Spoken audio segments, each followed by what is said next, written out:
जैसे पूरी दुनिया में प्लेग फैल गया और जो भी इस वायरस से इन्फेक्टेड हुए वो वैम्पायर में बदलने लगे।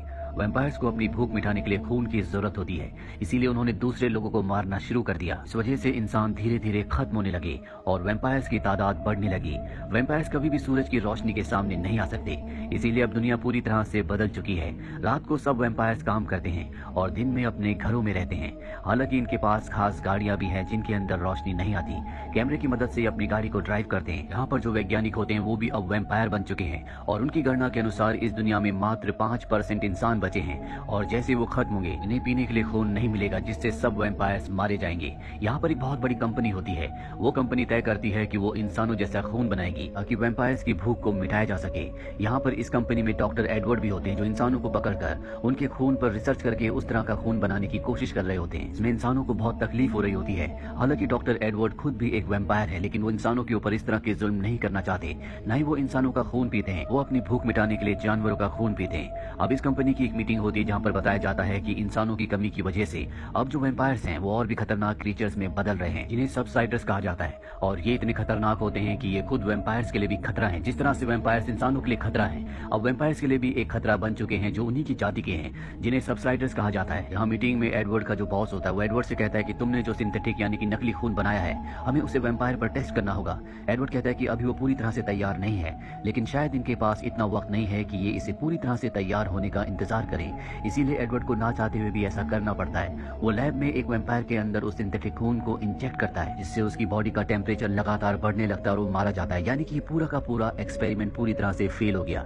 अब एडवर्ड जब अपने घर जा रहा होता है तो वो अपनी गाड़ी के शीशे में अपने कानों को देखता है जो बढ़ने लगते हैं, यानी कि अब वो भी सबसाइडर में बदल रहा है। एडवर्ड ये देखकर परेशान हो जाता है, उसका ध्यान पूरी तरह से सड़क से हट जाता है और तभी उसकी गाड़ी एक दूसरी गाड़ी से टकराती है जो आगे जाकर रुक जाती है। अब एडवर्ड उस गाड़ी में देखने के लिए जाता है जहाँ से एक लड़की निकलती है। वो उसके हाथ पर एक एरो मारती है पर एडवर्ड को कुछ भी नहीं होता। दरअसल उस गाड़ी में सब के सब इंसान हैं, इसीलिए वो एडवर्ड से डर रहे होते हैं। एडवर्ड कहता है कि तुम्हें मुझसे डरने की जरूरत नहीं है, मैं तुम्हें कोई नुकसान नहीं पहुंचाऊंगा। और तभी यहाँ पर पुलिस के सायरन की आवाज आती है। दरअसल पूरी दुनिया बदल चुकी है, अब जो यहाँ पर पुलिस है वो भी वैम्पायर्स हैं, इसीलिए एडवर्ड सब इंसानों को अपनी गाड़ी में छुपा देता है। और जब पुलिस उसके पास आती है तो वो उन्हें गलत रास्ता बता देता है कि इंसान उस तरफ भागे हैं। पुलिस वाले उस तरफ चले जाते हैं। इसके बाद वो सभी लोगों को अपनी गाड़ी से बाहर निकालता है। इनमें जो इनकी लीडर होती है उसका नाम ऑड्री होता है, तो एडवर्ड के बैच पर उसका नाम और उसका ऑक्यूपेशन पढ़ लेती है। अब सारे के सारे इंसान यहाँ से चले जाते हैं। एडवर्ड जब वापस अपने घर आता है तो देखता है कि वहाँ पर उसका भाई है, तो एडवर्ड से अलग रहता है क्योंकि वो एक सोल्जर है। हालांकि वो भी वैम्पायर है, लेकिन वो आर्मी के लिए काम करता है और आज वो घर पर एडवर्ड का बर्थडे मनाने के लिए आया होता है। दरअसल उसका काम होता है कि इंसानों को पकड़कर एडवर्ड की कंपनी में भेजना ताकि वो उनके ऊपर रिसर्च कर सके। एडवर्ड का भाई यहाँ पर एडवर्ड के लिए बर्थडे गिफ्ट के तौर पर एक बोतल में खून लाया होता है जो कि इंसानी होता है, पर एडवर्ड उसे पीने से मना कर देता है। इन दोनों भाइयों के बीच में आर्गुमेंट शुरू हो जाते हैं और इसी आर्गुमेंट के दौरान एडवर्ड का भाई उस बोतल को दीवार पर मारता है, जिसकी खुशबू से एक सबसाइडर जो कि वैम्पायर से भी ज्यादा खतरनाक होते हैं, जो पहले कभी खुद भी वैम्पायर हुआ करते थे,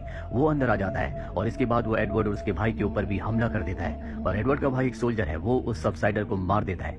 इसके बाद पुलिस यहाँ पर आती है और जब उस सबसाइडर की अंगूठी देखी जाती है तो इन्हें पता चलता है कि ये एडवर्ड का ही माली था। एडवर्ड उसकी ऐसी हालत देखकर बहुत परेशान हो जाता है। दरअसल उसे खून नहीं मिल पाया था, इसीलिए खून की कमी की वजह से वो ऐसा बन गया, यानी कि सबसाइडर बन गया। जब सब यहाँ से चले जाते हैं तो यहाँ पर ऑड्री आती है जो कि एडवर्ड से मिलने के लिए आई है। ये वही लड़की है जिसकी गाड़ी से एडवर्ड ने अपनी गाड़ी को टकराया था। वो एडवर्ड के बारे में जानती है कि वो क्या काम करता है, इसीलिए वो एडवर्ड को एक एड्रेस देती है और कहती है कि तुम मुझसे यहाँ पर आकर मिलो। अगले दिन जब एडवर्ड अपने ऑफिस जाता है तो उसका जो बॉस होता है वो उसे बताता है कि अब हमें नकली खून बनाने की कोई जरूरत नहीं है। इस दुनिया में जो अमीर आदमी है वो असली खून की अच्छी खासी कीमत देना चाहते हैं, इसीलिए हमें नकली खून बनाने की कोई जरूरत नहीं है। पर एडवर्ड ऐसा नहीं है, वो इंसानों को बचाना चाहता है, इसीलिए ऑड्री ने जो उसे एड्रेस दिया होता है वो उस जगह पहुंच जाता है। वहाँ पर ऑड्री उसे एक आदमी से मिलाती है जिसका नाम एल्विस होता है। वो उसे बताती है कि पहले ये भी वैम्पायर था, लेकिन अब ये पूरी तरह से इंसान बन चुका है, यानी कि इनको ऐसा कोई फॉर्मूला पता है जिससे वैम्पायर को दोबारा से इंसान बना सकते हैं। पर इससे पहले कि यहाँ पर कुछ बात करते, एडवर्ड का भाई यहाँ पर आ जाता और इन दोनों को गन पॉइंट पर ले लेता है। उस रात को जब ऑड्री एडवर्ड से मिलने के लिए आई थी तो उसके भाई ने इन दोनों की सारी बातें सुन ली थी। उसके बाद से वो एडवर्ड का पीछा कर रहा था कि वो इंसानों को पकड़ सके। अब यहाँ पर मिलिट्री की और भी एक गाड़ी आ रही होती है, पर इससे पहले कि वो गाड़ी इन तक पहुंचती, एल्विस एडवर्ड के भाई पर हमला करता है है जिससे वो बेहोश हो जाता है और सब के सब ये गाड़ी से यहाँ से भाग जाते हैं। इसके बाद एल्विस एडवर्ड को एक नदी के पास ले जाता है और उसे बताता है कि मैं पहले इंसान था, मैं वो पहला इंसान हूँ जिसने वैम्पायर्स के लिए ऐसी गाड़ियां बनाई थी जो गाड़ियां दिन में भी चल सकती थी।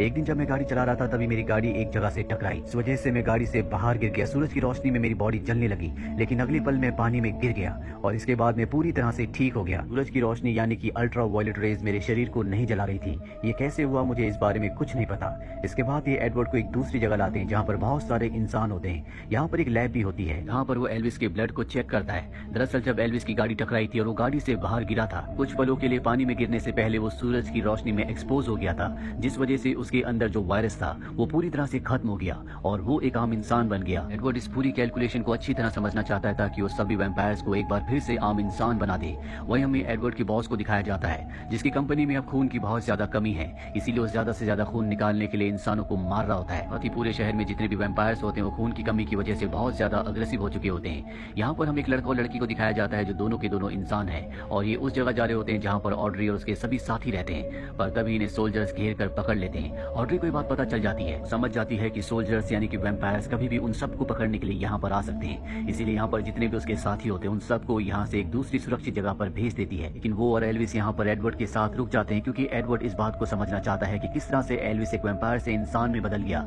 इसीलिए जो एल्विस के साथ हुआ था वो तय करता है कि वो खुद भी अपने ऊपर एक्सपेरिमेंट करेगा। वो अपने शरीर को सूरज की किरणों के सामने एक्सपोज करता है जिससे उसके शरीर में आग लगना शुरू हो जाती है, पर कुछ ही पलों के बाद वो अपने ऊपर पानी डालने को कहता है और जब ऐसा किया जाता है तो एडवर्ड भी आम इंसान बन जाता है, यानी कि अब वो वैम्पायर नहीं रहा। उसे समझ में आ जाता है कि एक वैम्पायर के अंदर से किस तरह से वायरस को निकालना है। पर अब यहाँ पर सोल्जर्स आ जाते हैं, वो चारों तरफ तलाशी लेना शुरू करते हैं, लेकिन ये तीनों के तीनों पानी के टैंक के अंदर छुप जाते हैं, इसीलिए सोल्जर्स इन्हें ढूंढ नहीं पाते। इन सोल्जर्स में एडवर्ड का भाई भी होता है जिसे यहाँ पर एडवर्ड और उसके साथी तो नहीं मिलते, लेकिन एक दूसरी लड़की मिल जाती है जो एडवर्ड के बॉस की बेटी होती है। दरअसल ये एक आम इंसान है और ये वैम्पायर्स के साथ नहीं रहना चाहती थी, इसीलिए एडवर्ड के बॉस ने उसे ऑर्डर दिया होता है कि जहाँ भी तुम्हें मेरी बेटी मिले उसे काट कर तुम वैम्पायर बना देना। और एडवर्ड का भाई ऐसा ही करता है, वो उसकी गर्दन पर काट कर उसे वैम्पायर बना देता है, लेकिन अब भी वो इंसानी खून नहीं पीना चाहती। वही पूरे शहर में दिखाया जाता है जहाँ पर खून की कमी है, इसीलिए सब के सब सबसाइडर में बदल रहे हैं। आर्मी को ऑर्डर दिया जाता है कि जितने भी सबसाइडर्स हैं उन सबको मार दिया जाए क्योंकि वो खुद वैम्पायर्स के लिए खतरा है। भी सबसाइडर्स को जबरदस्ती सूरज की रोशनी में ले जाकर मार दिया जाता है और इनमें एडवर्ड की वो बेटी भी होती है जिसे खुद एडवर्ड के भाई ने वैम्पायर बनाया होता है। अब वो भी सबसाइडर बन चुकी है क्योंकि वो इंसानी खून नहीं पीती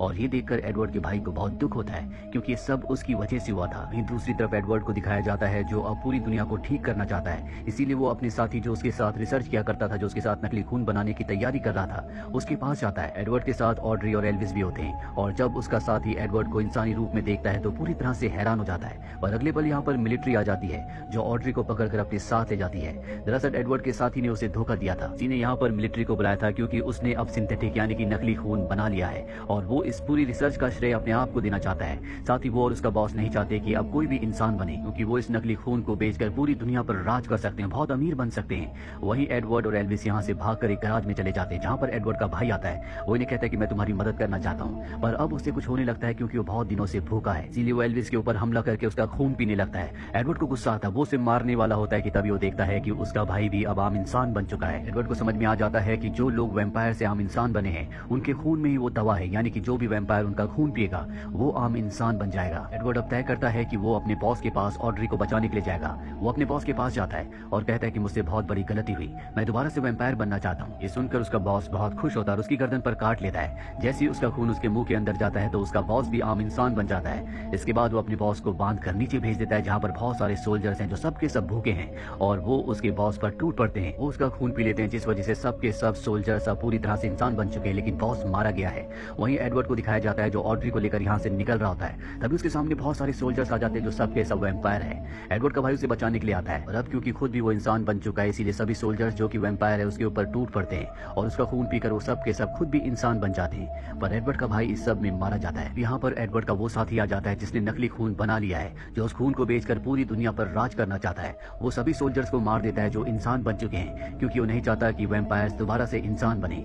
इसके बाद वो ऑड्री और एडवर्ड को भी मारने वाला होता है, तभी वहाँ पर एल्विस आता है, तीर चलाकर एडवर्ड के उस साथी को मार देता है और अब एडवर्ड, एल्विस और ऑड्री ये तीनों की तीनों पूरी दुनिया में जितने भी वैम्पायर्स हैं उन सबको दोबारा से इंसान बनाना चाहते हैं। इसीलिए अपने मिशन पर ये गाड़ी से निकल पड़ते हैं और इसी के साथ ये फिल्म जिसका नाम है डे ब्रेकर्स यहीं पर खत्म हो जाती है। उम्मीद करते हैं कि ये कहानी आपको